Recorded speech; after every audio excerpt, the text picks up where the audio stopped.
میں اسی طرح کی ایک کہانی آپ کو سنا دوں۔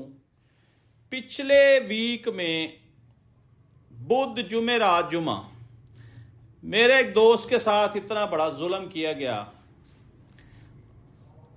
آپ سمجھ لیں کہ وہ ہر لحاظ سے رائٹ پر تھا۔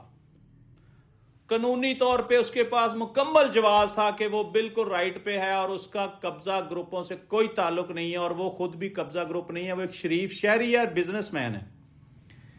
ایس پی صاحب نے اس شخص کو بلا کر ڈی ایس پی اور ایس ایچ او کی موجودگی میں گواہ ہوں، میں ساتھ تھا پورے معاملے میں دیکھتا رہا ہوں یہ ہو کیا رہا ہے۔ اس شخص کو ڈرایا دھمکایا، اس کو کہا کہ اگر تم نے یہ شرافت سے قبضہ نہ چھوڑا تو ہم تمہارا گھر گرا دیں گے، ہم تمہارے اوپر دہشت گردی کے پرچے کاٹ دیں گے، ہم تمہارا نام تحریک لبیک کے دہشت گردوں میں ڈال دیں گے، بھگتتے رہنا، ساری عمر جیل میں رہنا۔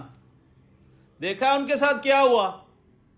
یہ تیرے ساتھ ہم کریں گے، اور اگر تو نے شرافت سے قبضہ نہ چھوڑا تو تمہیں 10 سال کے لیے جیل بھیج دیں گے۔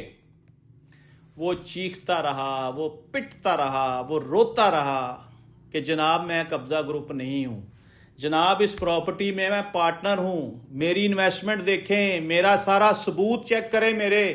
کہتے ہیں یہ کیا ہے؟ اس نے کہا یہ میرا ایگریمنٹ ہے، دکھاؤ۔ پڑھا، پورے ایگریمنٹ میں اگر 10 کلاز تھیں، اس شخص نے کہا اگر ایک کلاز کی بھی میں نے وائلیشن کی ہے تو مجھے سزا دے دیں، میں سب کچھ چھوڑ کر چلا جاتا ہوں۔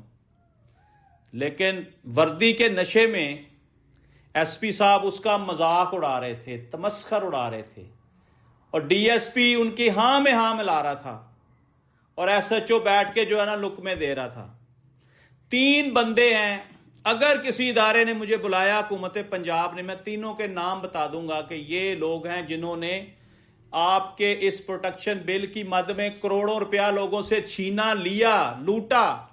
اب یہ پروٹیکشن بل تو ہو گیا ڈسمس، اب وہ قبضے سارے واپس ہو رہے ہیں۔ اس شریف آدمی کا قبضہ بھی واپس دلوائے حکومت پنجاب، کیونکہ اس کے پاس قبضہ تھا لیگل۔ انہوں نے اس کو ڈرا دھمکا کر کے تیرے خلاف تو ٹریبیونل میں درخواست آئی ہے۔ ہم نے کہا کہ درخواست دکھائیں، تو درخواست نہیں کسی نے دکھائی۔ اب آپ کو میں یہ تھوڑے دبے الفاظ میں بتا دوں کہ درخواست تھی ہی نہیں۔